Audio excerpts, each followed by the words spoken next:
the Chase Thomas Podcast, for people who have nothing but time to kill. The 50s at that point, but I think it kind of reminded me a lot of the Clemson game.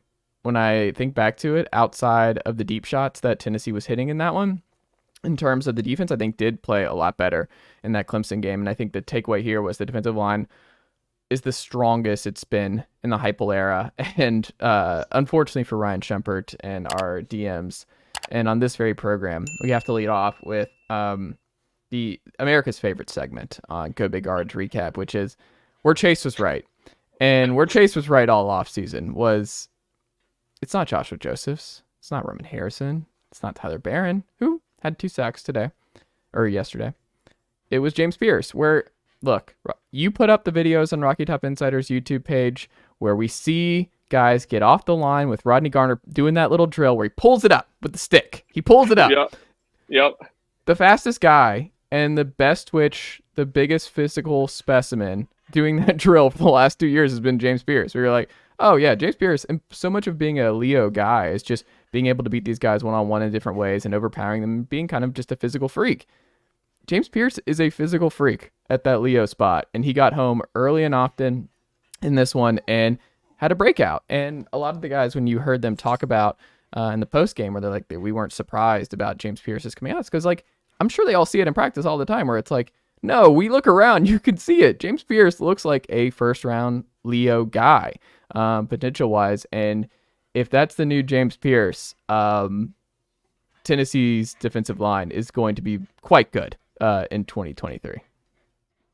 Certainly, I mean, that's definitely true. And I mean, the only thing Tennessee, we talked about in the offseason, what Tennessee's defensive line was missing was consistent edge pressure. Mm-hmm. And James Pearce looked like a guy that could do that in the opener against Virginia.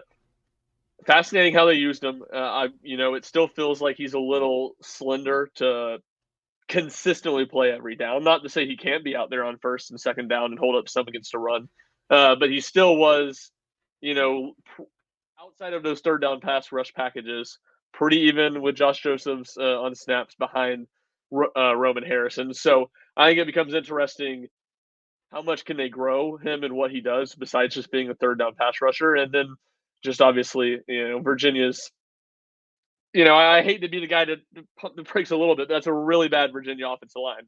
And one of his sacks was also just a complete bust. He doesn't get touched and goes in and sacks Tony Muskett. At the same time, it wasn't like he just had 2 sacks and wasn't affecting the game other than that. I don't mean to suggest that either. There were a lot of plays he was in the backfield impacting things where he didn't get a tackle, didn't get a sack. But I think that's generally, as good as Tennessee's defensive line looks, there has to just be like a little bit of, all right, let's wait and see, because Virginia's very, very bad offensive line. Very bad offensive line.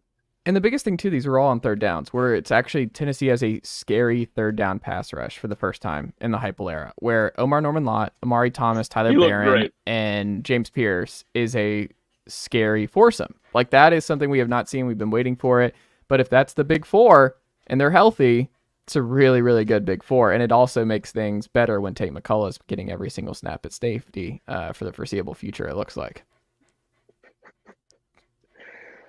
Tate McCullough didn't hardly come out of the game at any meaningful time.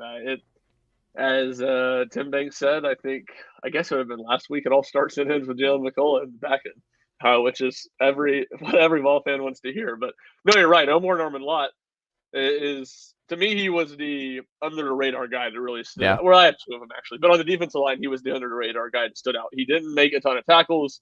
He didn't have a sack.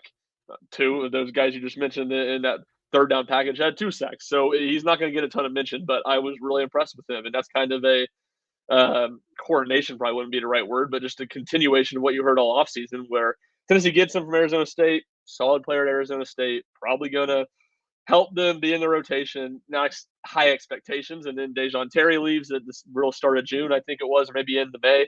And it's like, all right, they're going to need Omar Norman-Lott to play and be at least good. And in all fall camp, he was a guy you just heard a ton of buzz about. So I thought his debut, while statistically wasn't fantastic, was really impressive. And then Tyler Barron, again, Tyler Barron loves the early season game against the ACC. He was really good against Pitt over the last 2 years. can he continue that forward? What was a really good season opener in SEC play will be the question for him. Yeah, and then we talk about like if he can get it. It's like, well, this is the cool part about having Roman Harrison and Joshua Josephs and Caleb Herring is like he won't have to do that. It won't be expected. So if he is gassed or when we get to SEC play, you need to rotate a little bit more. It's not like I'm completely out on Joshua Josephs. I just looked at the highest ceiling of this group is James Pearce, and Pearce should be. I mean, I don't know if it necessarily matters like who starts. It's really just who gets the most snaps. But I think something else that Brooks Austin pointed out on Twitter, the Georgia film guy, when he was perusing the Tennessee film from Saturday, what stood out to him, I don't have the tweet in front of me, was basically like the guys they had last year got better. So that like across the board on defense. So, and that was something that jumped out. Like Kamal Hadden looks bigger and better. You look at Danico Slaughter, they didn't throw at him basically all day. Like Danico was just, he was fine. He was just on his own island and wasn't really targeted. So that's a good thing. Aaron Beasley's better.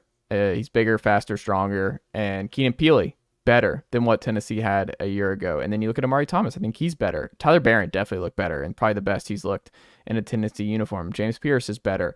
You just look up and down the list. It's just a lot of guys on that defense has just continued to develop, get bigger, get stronger. And it's just something I told my dad yesterday. I'm like, it's just Tennessee finally looks like an SEC defense with SEC guys. Like there, you can just see a lot of blue chippers now and a lot of SEC speed on that defense that we have not seen to this point in the Heupel era. It made me very excited just to see that defensive line. Now, again, Virginia's offensive line is not good. This offense is not very good, but you see things that just we haven't seen to this point, and Tennessee had to make that jump, especially on the defensive line, if their defense as a whole is going to get better come conference play.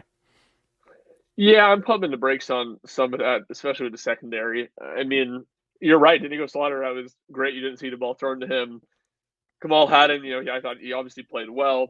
Still, not turning the head on deep passes. And, I don't know if you call that lucky or not, but you got your hand up and you're not looking at the ball. You just got to hope that the ball runs into it. And he's in good coverage on those plays. But again, this isn't a very explosive Virginia offense. So again, defensive line improvement, I completely agree with. Linebacker Aaron Beasley looked fantastic. Keenan Peely, I will also pump the brakes on saying he's better than Jeremy Banks was last year, but I thought looked good. Didn't look out of place. Didn't look slow or like he was going to have issues out in space, which was the concern.